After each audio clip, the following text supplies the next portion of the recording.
Hey, what's up guys, it is Psychopath the Sam here. Welcome back to the channel guys, and today we're gonna be going through a few tips and tricks for low poly level designing and game development. And if you enjoyed the video, make sure to drop a like down below and also hit subscribe if you want to stay up to tune for new videos coming soon. Also, don't forget to hit us up in the comments down below if you want to state anything, if you have your own feedback, your own tips and tricks that people can apply to their games in the community. And with that being said, let's get right into the video.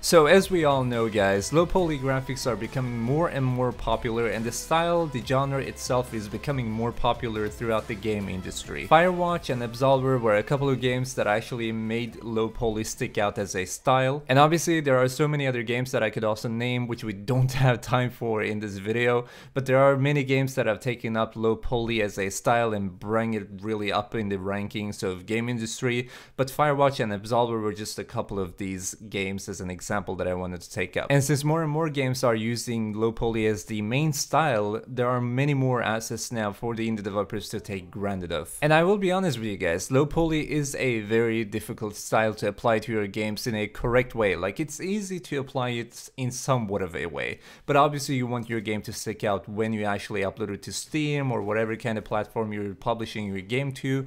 And for that to happen, if you're using low poly as a style, you must make sure that you're using all the components and all the factors correctly. And that's exactly what we're going to be talking about in this video. And first and foremost, we'll talk about what most devs are focusing on when making a low poly game and what they're making as a mistake. So to start off with, I've seen so many developers, so many indie developers and a lot of like bigger studios who have been over exaggerating the post-processing effects, the image effects, as soon as they're creating a low poly game. And I can understand the concept behind it. Like, I do see a logic behind it, because they're thinking, alright, so we're creating a low poly game. It's obviously not the strongest when it comes to visual quality, because a lot of people are going to blame us for the graphics for the game, even though the graphics aren't bad. It's just that the style is different than AAA quality, or whatever you might call it, in terms of visual quality. And so what do? Well, they compensate the graphics by using post-processing effects to fill up the graphics part of the game, so that they don't get the blame from the fans. And that's a very bad practice, because you should never ever be so in such a bad situation where you have to use post-processing effects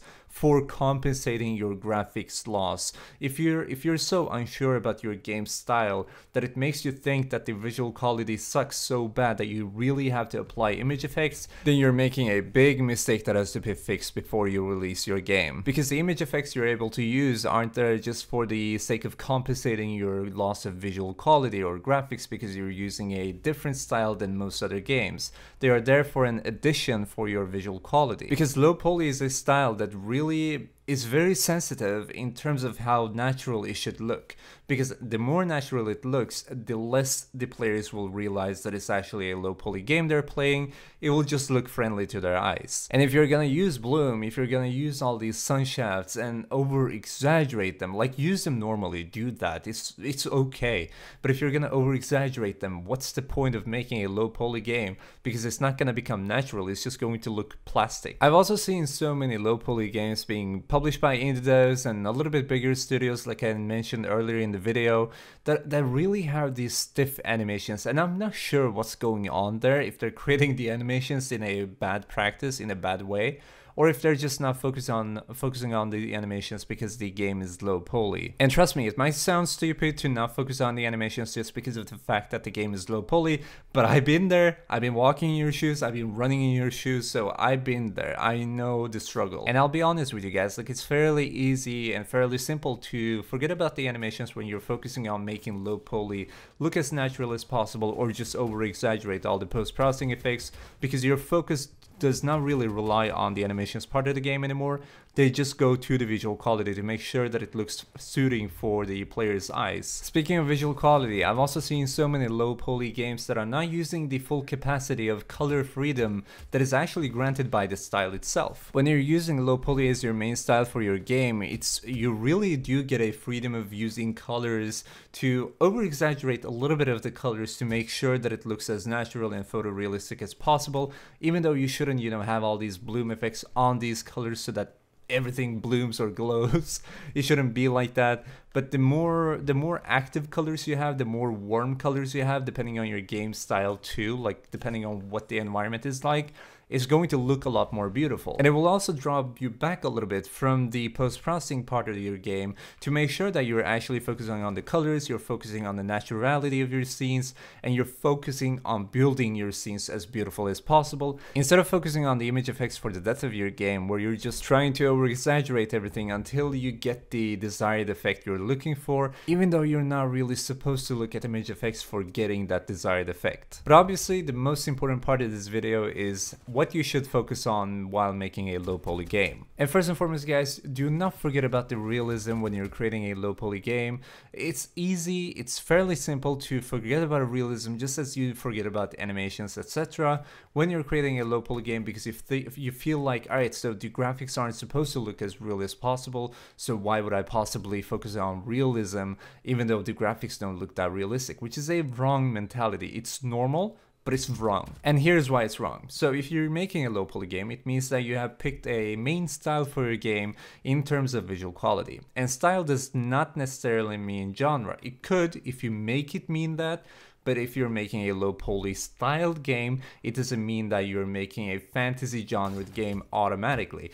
That completely depends on what kind of game you're trying to create. And as I mentioned early in this video, like for example, look at Firewatch. It's not a fantasy game, but it has low poly as a main style, right? So the visual quality is obviously low poly, created in Unity, which looks gorgeous, and yet the dialogue is so real because the developers ensure that the voice actors almost felt like two friends speaking to each other. And when you're playing through the game storyline, you feel like you're just listening to a couple of friends talking to each other on a day-to-day basis. And the same thing goes for the animations. Even though the visual quality, the style in terms of visual quality is low poly, they still have focus on making the animations as real as possible. And the easy question with an easy answer is if you would categorize Firewatch as a fantasy game. And the answer is quickly no. You just think out this answer really quickly if you have played through the game, because you just feel like, alright, the game is realistic, it looks realistic, it runs realistically, and it sounds realistic. And it means that the game is as realistic as possible. And that's why I'm telling you, you shouldn't forget about realism if you're actually trying to create a realistic game. Just because you're using low poly as your main style, it doesn't necessarily mean that your game is fantasy based or whatever, it's unrealistic, whatever. It still should be realistic if you're focusing on to making it realistic. If that's your primary point, go for it and use low poly if you want to. It shouldn't matter. And you should never ever be afraid to use your creativity or be afraid to pick colors, the right colors and warm colors for your game. For example, once again, look at Firewatch. Like, it's a low poly game which looks beautiful, and you don't look at the game and go, alright, what a godlike work with image effects, because you barely realize any image effects. It's just a beautiful built up scenery, it's a built up level that fits with the gameplay, and they made it look as realistic as possible, even though the main style is low poly, because they focus on the environment, they focus on the level designing and the sceneries, and they focus on actually coloring the level. And please, for the sake of your game, animations and audio will be the strong parts. Like, the visual quality won't be incredibly strong in your game if you're not making an amazing visual quality with colors and level designing and all that.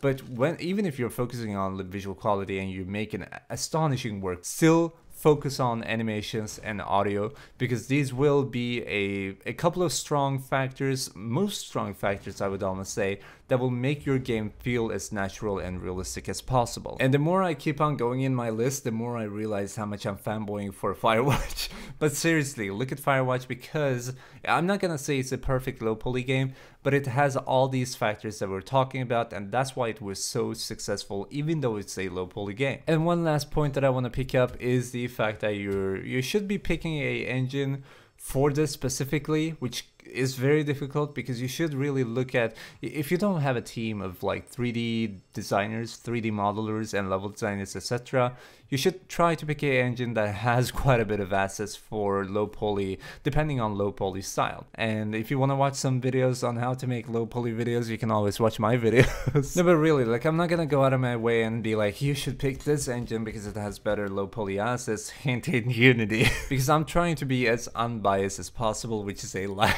But really, like, I'm not trying to be biased to any other game engine, because this video is supposed to be as like neutral as possible. But seriously, just be careful when you're picking a game engine, because it's going to fill up a huge part of your game. And obviously, I'm not saying that if you're gonna make a low poly game specifically, you should move to X engine from Y engine just because of that reason.